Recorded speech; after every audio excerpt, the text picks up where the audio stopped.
And we are back for Overanalyzing House of the Dragon, here with part 22 of how Rhaenyra's Blacks faced off against Aegon's Greens in the Dance of the Dragons. There seems to be a conspiracy against Rhaenys, Daemon, and Rhaenyra. And then a crazy year hits. The year of the Red Spring, where bad things just keep happening. Laena and Laenor die, which leads to Laenor's funeral, and the following crazy events. The cruelty of children is known to all.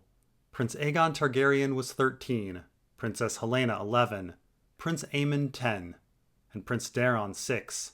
Both Aegon and Helaena were dragon riders. Helaena now flew Dreamfire, the she-dragon who had once carried Rhaena, Maegor the Cruel's black bride, whilst her brother Aegon's young Sunfire was said to be the most beautiful dragon ever seen upon the earth. Even Prince Daeron had a dragon, a lovely blue she-dragon named Tessarion, though he had yet to ride. Only the middle son, Prince Aemond, remained dragonless, but his grace had hopes of rectifying that, and had put forward the notion that perhaps the court might sojourn at Dragonstone after the funeral. A wealth of dragon eggs could be found beneath the Dragonmont, and several young hatchlings as well. Prince Aemond could have his choice, if the lad is bold enough. And so next we get to the story of Aemond claiming Vhagar and losing his eye, which, I have to say, is one of the most ridiculous stories in all of Ice and Fire. Some of the aspects of this story are so poorly thought out and unbelievable that it's difficult to give it proper analysis, which is a shame as it's a definitive turning point in the story. The ridiculousness of what is written could perhaps be blamed on the source, which appears to be Aemond recalling the incident. However, what transpired is so serious that the king, Alicent, and Rhaenyra all dug into the events to get to the bottom of what happened, and somehow they bought that what Aemond is saying happened. Which is also a bit unbelievable, though it's possible that their responses are what Aemond is claiming happened. We'll get into specifics later on, but overall, the story of Aemond makes me wonder if our author was coming to the end of the story and simply wanted to wrap it up, scribbling down whatever he could. We are approaching the end of the Rogue Prince. Anyway, before we get to the events, Gyldayn starts us out by prefacing the story with the cruelty of children, which obviously isn't really the cause of the tragedy.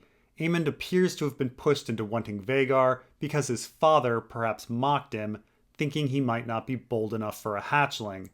Daeron, who is 4 years Aemond's junior, has one. His sister, only a year older, claimed Dreamfire, so of course Aemond should be bold enough. And this error of Viserys apparently runs into the error of Alicent, who is pushing the idea that Rhaenyra's children were bastards. The cruelty here is not really the children's. Although Aemond may have been jealous of Aegon, Helaena, and Daeron, we don't hear of them acting cruelly. And the Velaryon boys acted in the heat of the moment defending each other. It's the adults who are the ones who are truly cruel, Alicent purposely wanting to take out Luke's eye, and Rhaenyra purposely wanting to torture Aemond. At least, according to Aemond. They may have not said that at all, and we'll get to that later. Now, after this statement, we then get a roll call of Alicent's children's dragons, which appears to be here to give us perspective into Aemond's insecurity. And this is actually the first time we hear about the children having these dragons. Aegon has Sunfire, which again likely influenced Rhaenyra into wanting to betroth her children to Daemon's. Then we hear about Helaena having Dreamfire, which was previously ridden by Dreamfire Rhaena.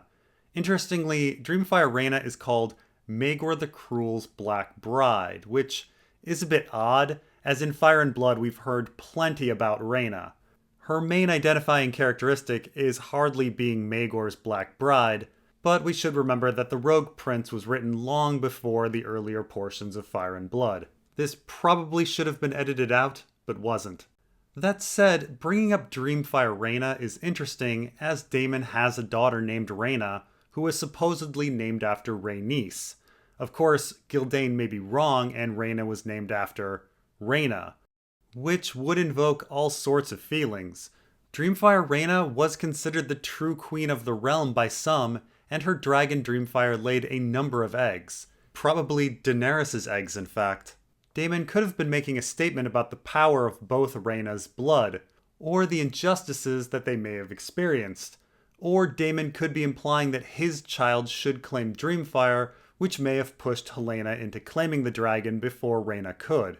Anyway, after this we hear about Daeron having a she-dragon named Targaryen, which is a little puzzling. We don't know how a dragon's sex is determined. Maester Aemon and Septon Barth thought dragons were sexless, so it's almost certain that they didn't have noticeable genitalia. Laying eggs may signify a female, but Targaryen is described as being a hatchling, so one would think it would be too young for that. Maybe Targaryen laid some eggs later in life and the term she is being retroactively applied here, but we never hear about these eggs. It's also possible that Daeron simply named the dragon with a girl's name or something. We simply don't know. Now let's get into some of the ridiculousness of this story. So Vhagar is this enormous dragon that was ridden by Laena, though it's never explained how on earth she got to claim such a beast. Rhaenys' faction had been feuding with Viserys for years, yet somehow Laena got a hold of the most powerful dragon in the world, one perhaps capable of overthrowing Viserys, with no explanation. Vhagar should have been living at the Dragon Pit, or at least the Dragon Mont on Dragonstone. Laena lived on Driftmark. Vhagar is an enormous plot hole to start. But let's fast forward to Laena's death. By coincidence, Laena dies within a few weeks of Viserys wanting Aemond to claim a dragon. Because of Viserys' whim, they plan on swinging by Dragonstone after Laenor's funeral. And so I have to say, the timing is a bit unlikely. Had Viserys had his whim prior to Laena dying, or a little bit after, Aemond would have not been on Driftmark and would not be near Vhagar. The fiercest dragon he could claim would be Silverwing or Vermithor.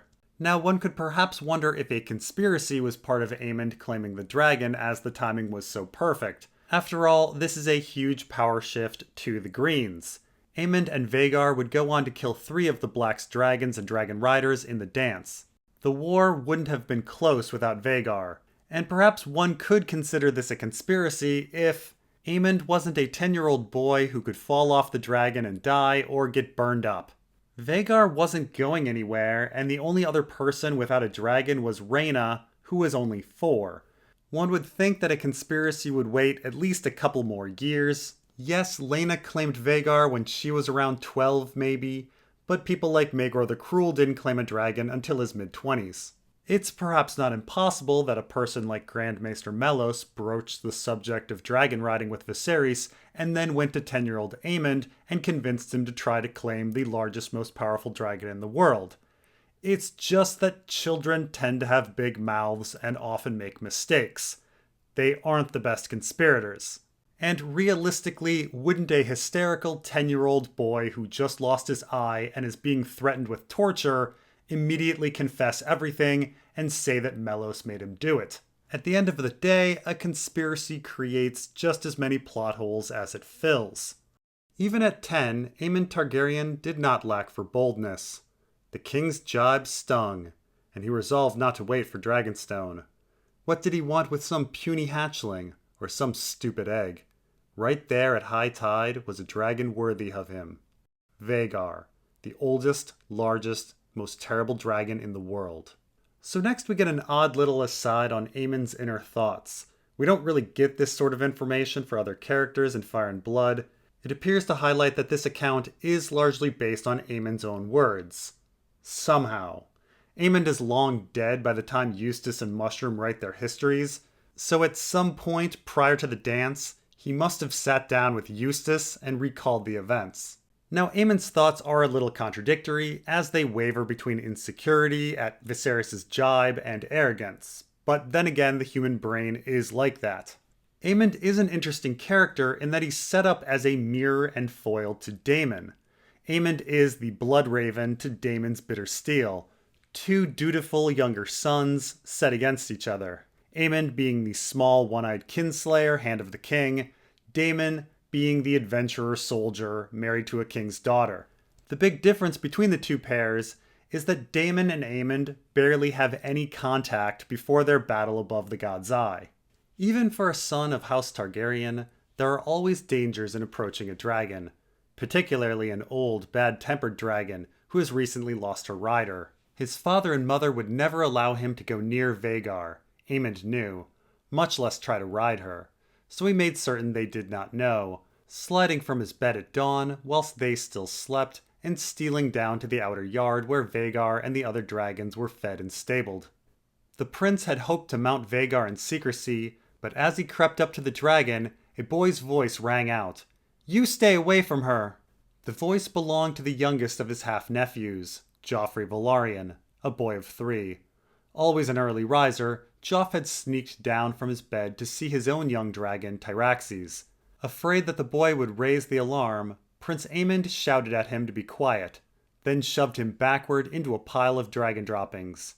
As Joff began to bawl, Aemond raced to Vhagar and clambered up onto her back. Later he would say he was so afraid of being caught that he forgot to be frightened of being burned to death and eaten. And so here we have a very implausible story. So Aemond rises from bed at dawn to try to sneak onto Vhagar, who is in the outer yard. It's rather ridiculous that Aemond thinks dawn is early. Prior to the invention of the electric light, getting up before dawn was quite common, as people would generally go to sleep after nightfall. Even ignoring that, the castle is full of servants, people who are going to be up and about before dawn. It's quite odd that a 10-year-old Aemond would leave the main keep, get out of the main gate and the inner bailey, to find Vhagar in the outer yard, without anyone seeing or stopping him. I'm not sure what all these guards and servants, Velaryon guards and servants, were doing. Anyway, Aemond gets to Vhagar and, lo and behold, Joffrey is there. Joffrey, a 3-year-old boy. I mean, Joffrey, a 3-year-old boy. Somehow in this world, a 3-year-old boy, unaccompanied, left the main keep, went through the main gate and out the inner bailey and into the outer ward, to spend time with a fire-breathing beast, alone, and by chance ran into Aemond. It doesn't seem right that tiny Tyraxes would be anywhere close to huge Vhagar. So it seems we have some really incompetent workers, but then again 3-year-old Rickon was able to wander around Winterfell by himself with his direwolf, so maybe we can let this one go. Another odd part of the story is that 3-year-old Joffrey yells, "You stay away from her," to Aemond, which doesn't make much sense. Vhagar isn't owned by anyone, and there isn't any reason why a 3-year-old would think Vhagar was owned by anyone. My best explanation of these crazy events is that Aemond didn't run into Joffrey, but actually used Joffrey. That he asked Joffrey to show him his dragon, and gave that reason to the guards, that they were going to see Tyraxes. That way a 3-year-old isn't hanging around dragons by himself. Then when the two made it to the outer yard, near Vhagar, Aemond made a break for it, and Joffrey was not upset about Aemond approaching Vhagar in a possessive sense. He was actually fearful for Aemond getting hurt. "You stay away from her" was for Aemond's safety, or repeating a command he received for his safety, not "that dragon doesn't belong to you." There's also a darker possibility that Joffrey was being used as bait or a distraction of some sort. Many animals eat their own feces looking for more undigested food. By pushing Joffrey into a pile of dragon droppings in front of Vhagar, Aemond may have hoped that the dragon would have been distracted by Joffrey as he mounted him. Call it boldness, call it madness, call it fortune, or the will of the gods, or the caprice of dragons. Who can know the mind of such a beast? We do know this. Vhagar roared, lurched to his feet, shook violently, then snapped her chains and flew. And the boy Prince Aemond Targaryen became a dragon rider, circling twice around the towers of high tide before coming down again. And so here Aemond is successful in riding Vhagar. Now I will say, when it comes to dragon riding, one would think it would be difficult. I mean, just earlier Gildain said that there were risks even for Targaryens. These are huge fire-breathing beasts with massive momentum and speed. They should be dangerous. And from Daenerys' experience with Drogon, they do seem risky. She does get burned and finds it difficult to control Drogon, a beast she has been bonded to for years. Yet, for some reason, this just isn't the case for Targaryens in Fire and Blood. Targaryens just jump on dragons and everything is fine. Maegor claims Balerion with no problem. Arya claims Balerion with no problem. Viserys claims Balerion with no problem. Baelor claims Vhagar with no problem. Laena claims Vhagar with no problem. Aemond claims Vhagar with no problem. Aemond claims Caraxes with no problem. Daemon claims Caraxes with no problem. Alyssa claims Meleys with no problem. Rhaenys claims Meleys with no problem. Helena claims Dreamfire with no problem. Dragon riding is so simple that children as young as 7 can do it, and we do not have a single example of a Targaryen being hurt trying to claim a dragon, or a Targaryen being unable to control a dragon, which all seems to directly contradict Daenerys' experience with Drogon, a dragon she's already telepathically bonded with. 10-year-old Aemond jumps on Vhagar's back and is immediately adept at dragon riding. And really, if a small child can go and do something immediately with no effort, should we really be impressed by the feat? But when he landed, Rhaenyra's sons were waiting for him. Joffrey had run to get his brothers when Aemond took to the sky, and both Jace and Luke had come to his call. The Velaryon princelings were younger than Aemond. Jace was 6, Luke 5, Joff only 3. But there were 3 of them, and they had armed themselves with wooden swords from the training yard. Now they fell on him with a fury. Aemond fought back, breaking Luke's nose with a punch, then wrenching the sword from Joff's hand and cracking it across the back of Jace's head, driving him to his knees. As the younger boys scrambled back away from him, bloody and bruised, the prince began to mock them, laughing and calling them the Strongs. Jace at least was old enough to grasp the insult.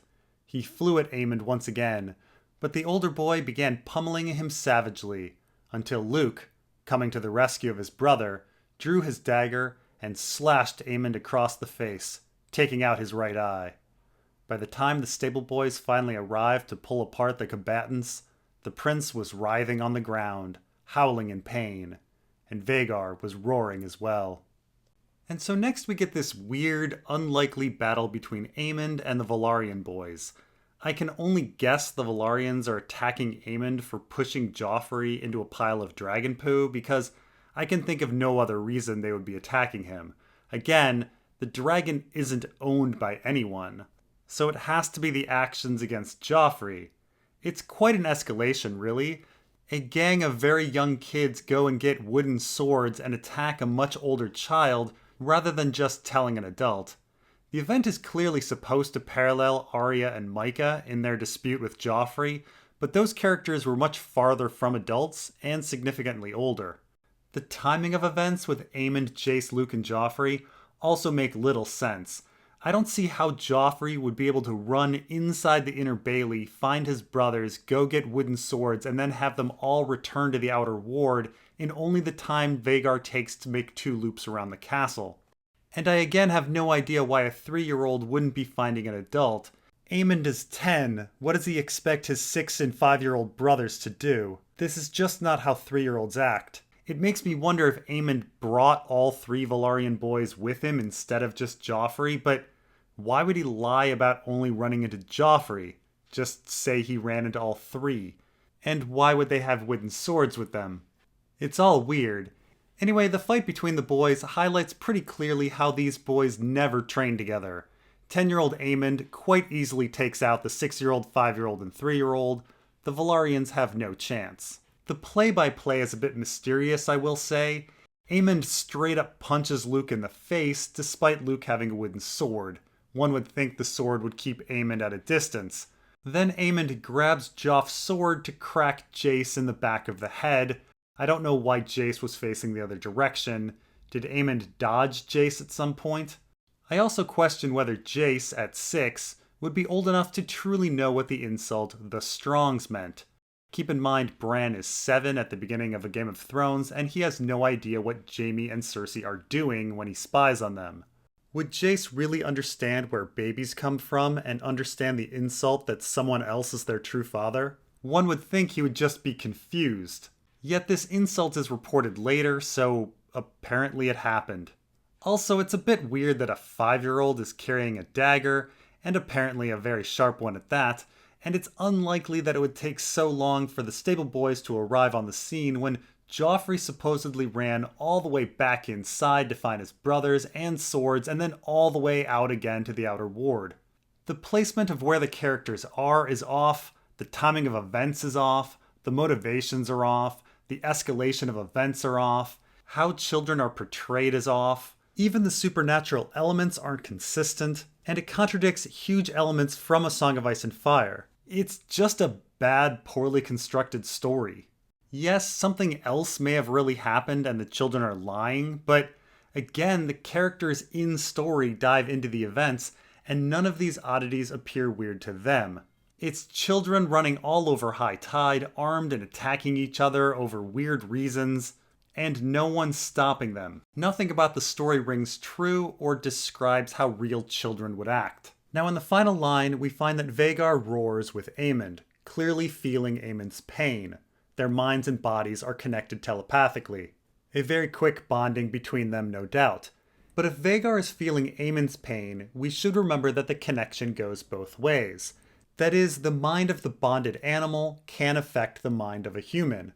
For example, Jon rages at Iron Emmett in A Storm of Swords because of the influence of Ghost, and Dany has heightened senses at Daznak's pit before the arrival of Drogon.